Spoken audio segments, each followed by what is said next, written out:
Hey, how y'all doing? Mauser Garage here. It's getting cold.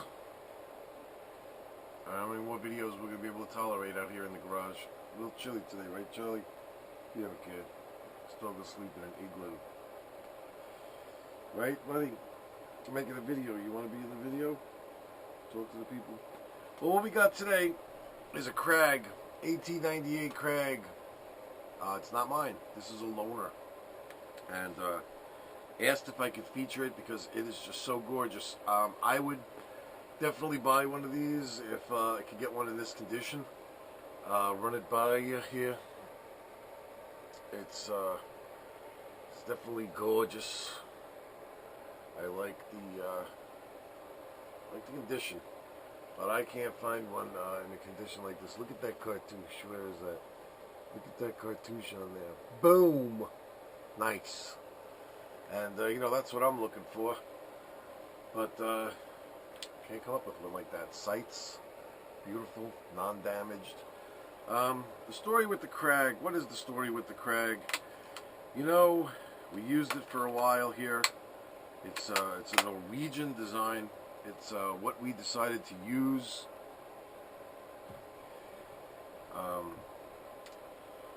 And we kind of like this box on the side where you just throw rounds in there and slap it closed. Hickok's got a couple of really nice shooting videos with these that are pretty comprehensive and shows, you know, the workings of it and how it works. But wasn't really incredibly strong. It could, you know, it could tolerate that 30-40 Krag round, which is its own, you know, it's its own proprietary round for Krags. The Norwegians actually use the 6.5 by 55, the same as the Swedish Mauser. I'd love to get my hands on one of those, so I wouldn't have to, you know, buy another round and have to, you know, stock the 30-40 Krag round.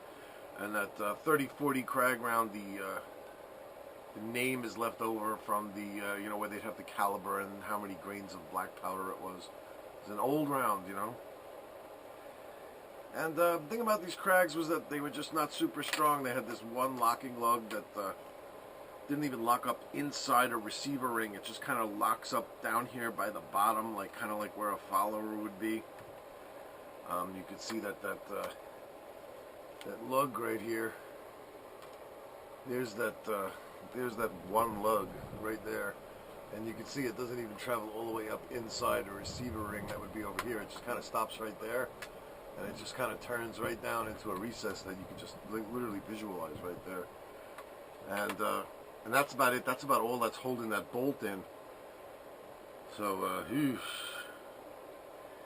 kind of worry, you know, that you definitely, it would be nice to just hand load for these and load some really nice mild 30-40 for it. I don't even know when you go out and you just buy boxes of it. Who the hell even knows what you get in what kind of pressures they're producing here? Because it's not one of these incredibly robust rifles that'll just take anything that you throw in it. That are like Mauser-esque, you know, where they're very strong.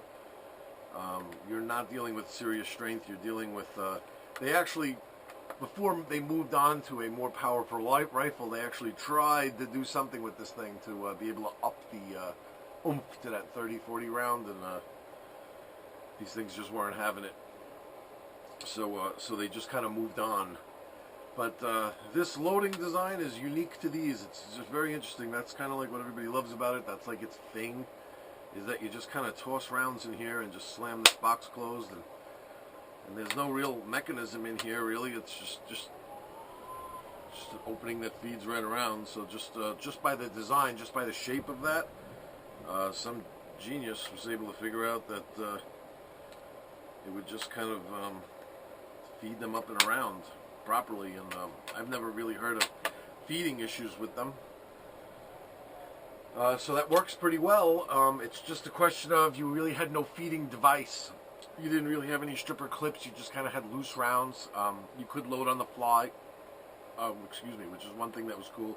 Even if you had a round chambered and you only had a couple left in the box, you could throw a couple in while you were still, you know, live and ready to go and top it off. which was kind of cool. But still fumbling with those loose rounds, did not fare as well as who we went up against with this rifle. Was more or less during the Spanish-American War, where we went up against Spain in Cuba and the Philippines, who were equipped with Spanish Mausers. And the Spanish Mauser, I have here my Chilean, which basically is basically what the Spanish Mauser was, and it was basically a Mauser design where you drop the 5-round stripper clips right in here, and boom, you were ready to go.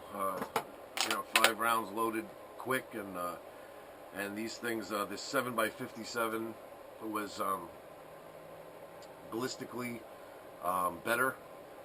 What did they used to call them? They used to call them Spanish Mosquitoes or something like that, or whatever, because the American soldiers would just hear those bullets whizzing over their head, and they had some kind of name for it like that, Spanish Mosquitoes or Spanish Flies or something like that.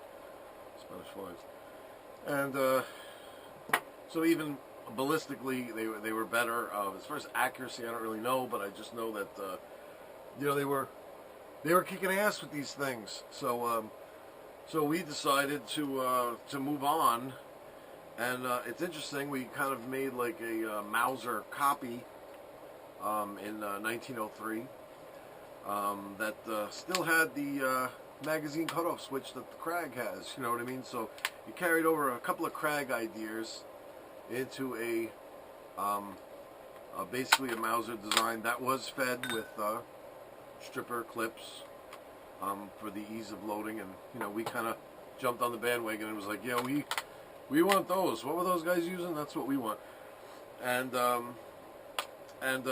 we upped it ballistically. We didn't have the 30-06 round back then. I think when they first started making these, it was a 30-03 it was called, whatever, but it didn't take long. 30-06, a few years went by, and they had this big, these giant torpedoes of 30-06 rounds to feed through these guys, and they weren't fooling around. They definitely wanted to make a change. So I don't mean to, post this video to piss on the Krag and show, what its deficiencies were. I don't mean to just make a video talking about how bad it was, but they were just a little outclassed by what they went up against, is what it was. You know what I mean? When we first started using these in 1898, was the decision to go with this rifle might have been right around the time where everybody started jumping on the Mauser bandwagon, and we didn't. We went with the Norwegian rifle, which in its day was very technological. Having this kind of loading system was something brand new. It wasn't long before this that we were just loading 1 round at a time. You know what I mean? In the rolling block rifles. So to have something like this was pretty cool. This box on the side or whatever. But there was just a huge advancement at that time in rifle technology. And who would have known that this Mauser design would have really become to dominate. So, in retrospect, I'm sure if the powers that be could have gone back, they would have either wanted to design their own rifle like the 1903 before actually committing to this, or maybe even going with a Mauser.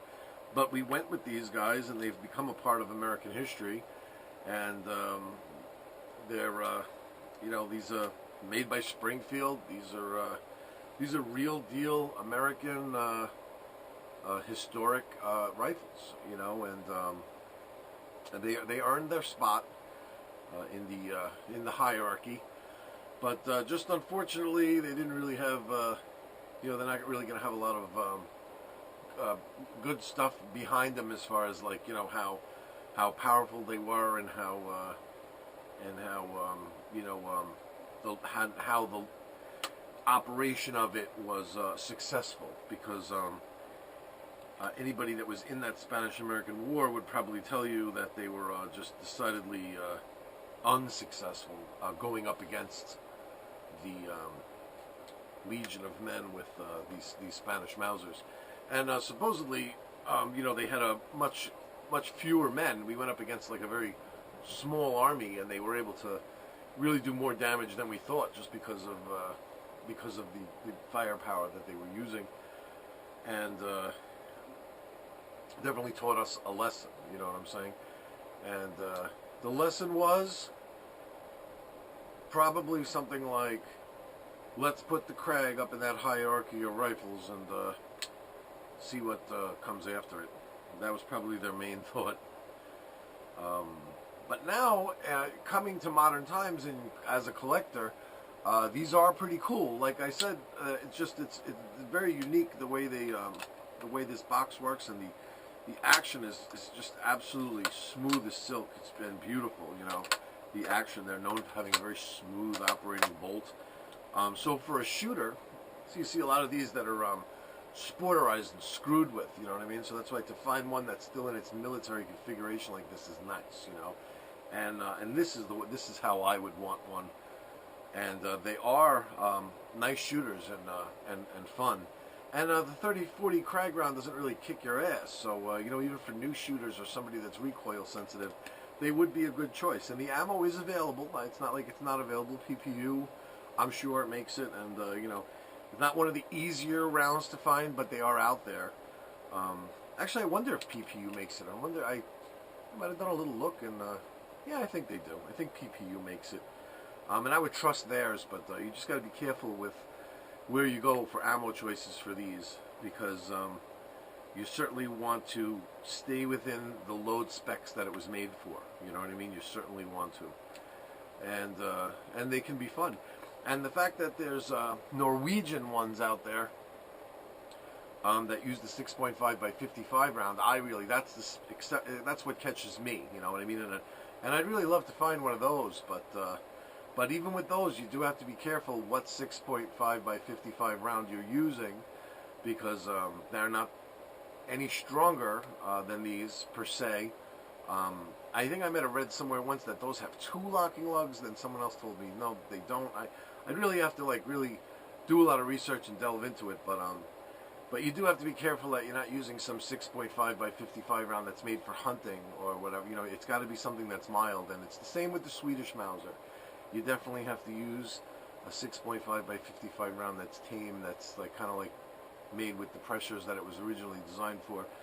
Now, my Swedish Mauser seems to do just fine with my PPU stuff, so hopefully if I found a Norwegian Krag, it would. And since my buddy has one of these, the American setup configuration with the 30-40 chambering, it would be really nice to get a Norwegian one. And you know, when our collections are brought together, we're able to show an example from each place. You know, a Norwegian one and the American designed, the American built Springfield 1898 in the 30-40 configuration.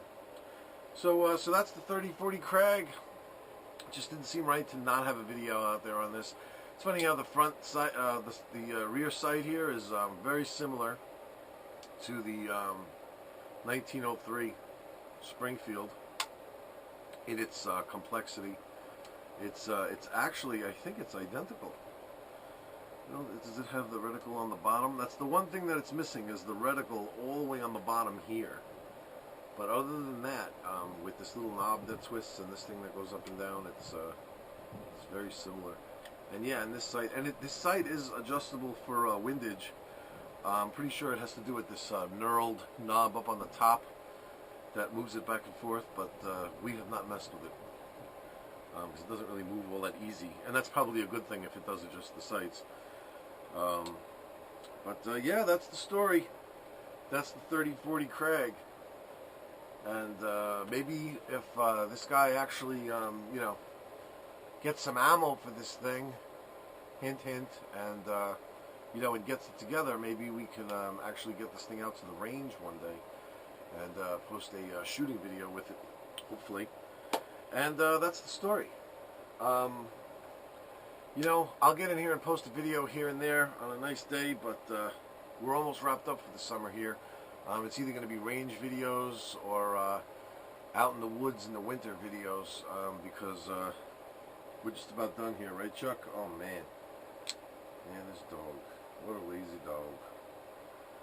Charlie, you need some exercise. You know what I'm saying? You need to get out there. All right, y'all take care.